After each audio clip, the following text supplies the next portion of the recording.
যদি আমি ওনাৰৰ কুকুৰৰ হৈ পেলাই কাম কৰি যাওঁ নহয় তেতিয়াহ'লে আমি যে সকলোকে জনাই থাকোঁ এৱেৰনেছ এটা যে আপোনালোকে নিজৰ কুকুৰটোৰ দায়িত্ব এটলিষ্ট লওক।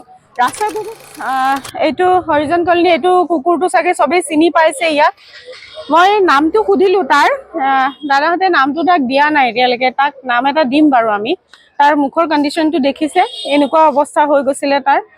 তো ইয়াক ধৰিবলৈ খুব দিগদাৰ, কাৰণ সি তেওঁলোকৰ ঘৰত স্থায়ীভাৱে নাথাকে। তেওঁলোকৰ ঘৰত যায়, ভাত খাই থাকে বাৰু, কিন্তু আকৌ সি বজাৰৰ ফালে গুচি আহে। তো ইয়াক ধৰিবলৈ বহুত দিগদাৰ হৈছিলে। আমি আগতেও দুবাৰ তিনিবাৰ ইনফৰ্ম পাই পেলাই নিজে নটিচ কৰি পেলাই দুবাৰ তিনিবাৰ ট্ৰাই কৰিছোঁ, কিন্তু বজাৰৰ এই এৰিয়াটোৰ কাৰণে তাক আমি ধৰিব নোৱাৰোঁ। সি চিকেন শ্বপখিনিৰ সন্মুখতে থাকে।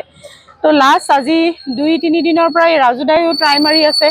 ৰাজুদাই কুকুৰটো পাই পেলাই ধৰিব নোৱাৰি আকৌ ৰাজুদাই এইটো কুকুৰটো পোষ্ট কৰিলে, যদি কোনোবাই পাই খবৰ কৰক।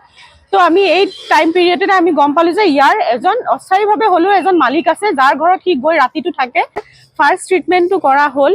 আজি তাৰ ছেকেণ্ড ট্ৰিটমেণ্টটো আমি বজাৰৰ মাজত কৰিছোঁ, কাৰণ তেওঁলোকৰ ঘৰত ৰাখিব কোৱা হৈছিলে, কিন্তু ঘৰৰ পৰা সি মুকলি হৈ গুচি আহিলে। কেনেকৈ আহিলে নাজানো, নাথাকিলে। কাৰণ তাক এইটো টাইম পিৰিয়ডত আমি 7 ডেজ হ'লেও আমি ভাবিছোঁ যে এটা জেগাত ৰাখি তাক ট্ৰিটমেণ্টটো কৰিব পালে ভাল হ'ব, কাৰণ বিচাৰি ফুৰাটো সম্ভৱ নহয় বজাৰ নিচিনা এৰিয়াত। কিন্তু তথাপি বজাৰত আজি বিচাৰি পালোঁ, পাই পেলাই বজাৰৰ মাজত ইয়াক ট্ৰিটমেণ্টটো কৰা হ'ল। বাকী যিকেইটা তাৰ আৰু 5 দিনৰ ট্ৰিটমেণ্ট আছে ডক্টৰৰ প্ৰেছক্ৰাইব মতে। আজি 2টা দিন হৈ গ'ল 5 দিনৰ ট্ৰিটমেণ্ট। দাদাই নিজে কৰিম বুলি আমাক কমিট কৰিছে। তো এই ট্ৰিটমেণ্টৰ আমি সম্পূৰ্ণভাৱে এই কুকুৰটোৰ দায়িত্ব দাদাৰ ওপৰত এতিয়া এৰি দিছোঁ, কাৰণ এতিয়া যেতিয়া এজন মালিক আছে। এটা কথা মই চবকে আৰু এটা ক্লিয়াৰ কৰিব বিচাৰোঁ, NGO হয় আমি কাম কৰোঁ, কিন্তু সদায় যদি আমি ওনাৰৰ কুকুৰৰ হৈ পেলাই কাম কৰি যাওঁ নহয় তেতিয়াহ'লে আমি যে সকলোকে জনাই থাকোঁ এৱেৰনেছ এটা যে আপোনালোকে নিজৰ কুকুৰটোৰ দায়িত্ব এটলিষ্ট লওক। ৰাস্তাৰ কুকুৰখিনিৰ কাৰণে আমি আছোঁ, নিজৰ কুকুৰটোৰ দায়িত্বটো লওক। যদি আমি সদায় ওনাৰ থকা কুকুৰৰ ট্ৰিটমেণ্ট কৰি পেলাই যদি থাকোঁ তেনেকৈ, তেতিয়াহ'লে এই এৱেৰনেছটো কেতিয়াও আমি স্প্ৰেড কৰিব নোৱাৰিম। তো দাদাক আজি বহুতখিনি বুজাই মেলি পেলাই দাদাই আজি 5 দিনৰ ট্ৰিটমেণ্ট কৰাব। আৰু নেক্সট দাদাৰ লগত আমাৰ এজন মেম্বাৰ যাব ভেটেনেৰী হস্পিটেললৈ।